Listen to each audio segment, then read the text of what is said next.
Bienvenido and welcome to the Sabroso Podcast. Today we're going to be talking about the almighty and versatile plantain. Todo queda sabroso.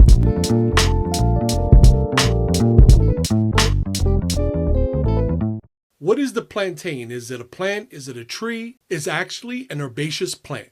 And technically, it's referred to as the largest perennial herb. It is a major group of the banana family and a staple food in Caribbean, Latin American, and African cultures. And even though they're popular in these areas, the plantain actually originated in Southeast Asia. It reached Africa through the trade routes, and it eventually worked its way to the Americas and the Caribbean via Portuguese and Spanish explorers, and of course, slave ships. The plantain is one of the starchiest foods when it's unripened, but when allowed to ripen naturally, they are as sweet as candy. So let's talk about some of the uses for the plantain. Starting off with the green plantain. These are usually boiled or fried. Some typical Latin dishes that utilize the green plantain are tostones or patacones, which are twice fried smashed plantains, usually served as a side or as an appetizer, but it can also be served as a main dish like mofongo. Mofongo is the fried plantains that are pounded in a mortar and pestle or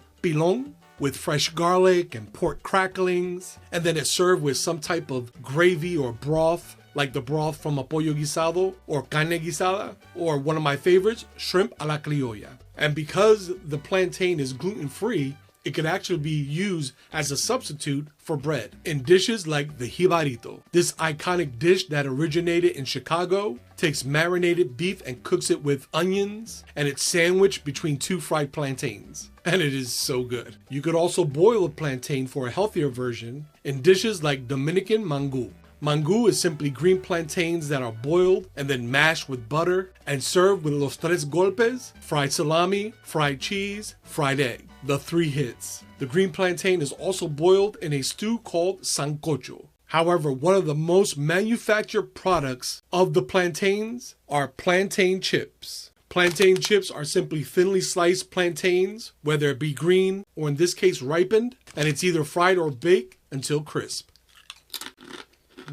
That's good. The ripe plantain can also be fried or baked. Sweetness can be measured by the black spots. The blacker the plantain, the sweeter it's going to be. This happens naturally when the starches in the plantain converts to sugar. Now, I will be honest, one of my absolute favorite dishes of all time is maduros. Maduros are ripe plantains that are sliced and then fried until golden brown and caramelized. And I absolutely love them. I literally can eat this every single day. Breakfast, lunch, dinner, snack, dessert. If you made it into a facial mask, I would wear it because I love you. Now, one of the more popular applications for the ripe plantain is to serve it with a savory beef mixture called picadillo. And this combination makes up dishes like pastelón and canoas. So you might ask the question, are plantains healthy? Absolutely. Plantains are rich in fiber and potassium and vitamins A and C, which support heart health, immune function, and digestion. When green, they are particularly high in what is called a resistant starch, acting as a prebiotic to improve gut health and aid in regulating blood sugar. And guess what? It's also good for your brain. Plantains have vitamin B6, which generates several important